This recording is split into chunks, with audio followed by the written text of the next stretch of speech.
माँ बाप किसी लालच की वजह से आपको नहीं पाल रहे, आपकी खिदमत किसी लालच की वजह से नहीं कर रहे। मुझे अच्छी तरह याद है, एक भाई ने अपने घर बुलाया कि बेटे की विलादत हुई है। हम उनके घर गए, उन्होंने बेटे के जब ऊपर से कपड़ा हटाया, उस बच्चे के दोनों हाथ नहीं थे, वो इसी तरह पैदा हुआ था। बच्चा पैदा होता है, डॉक्टर माँ बाप को बुलाकर कहता है इसको ऐसी बीमारी है कि ये बच नहीं पाएगा। इसे इंग्लिश में कहते हैं congenital disorders, tetralogy of phthalates होता है, दिल में सुराख होते हैं बच्चों के, थैलीसीमिया होता है, बच्चे को खून चढ़ता रहेगा और आखिरकार बच्चा दुनिया से चला जाएगा।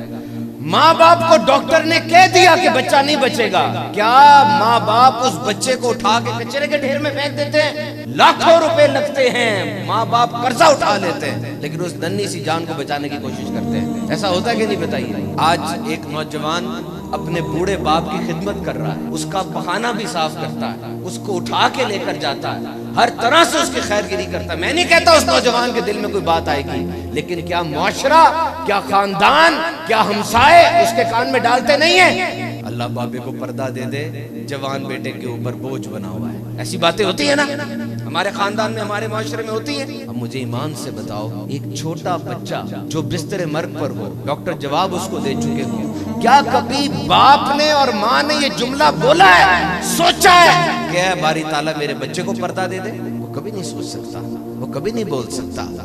तो माँ बाप अपने बच्चे को बगैर किसी लालच के पालते हैं। फिर फरमाया कि अल्लाह ताला इंसान की पैदाइश में हकीकी मौसर है और वालिदैन ज़ाहिरी मौसर है। फिर फरमाया जिस तरह अल्लाह ताला अपने नाफरमान बंदों पर इनाम फरमाता है और इनाम फरमाते हुए मलूल नहीं होता, रंजीदा नहीं होता, इसी तरह माँ बाप भी अपनी नाफरमान औलाद पे शफकत के दरवाजे बंद नहीं कर सकते। जिस तरह खालिक दो नहीं हो सकते, हम सबका रब एक है, इसी तरह माँ बाप भी दो नहीं हो सकते।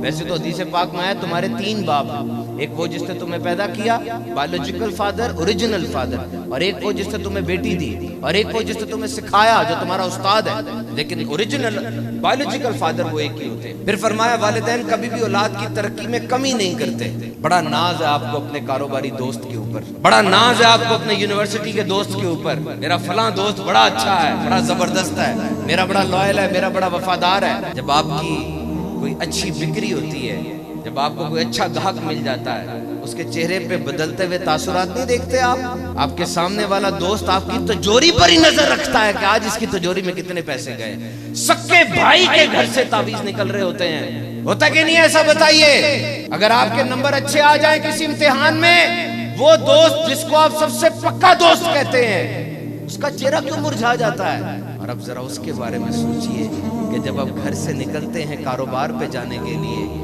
या जॉब पे जाने के लिए, वो दरवाजे पर बैठ के तस्बीह पढ़ रही होती है, अल्लाह मेरे लाल को जल्दी खैरियत से वापस ले आना, अल्लाह दहशतगर्दी के हमले हो रहे हैं, मेरा लाल किसी हमले में मारा ना जाए, इसको हल्की सी गजंद भी ना पहुंचे। वो कौन हस्ती है? माँ और बाप के अलावा कोई नहीं हो सकते मेरे मीठे इस्लामी भाइयों। वालिदैन की इताअत हर मजहब में लाजमी है।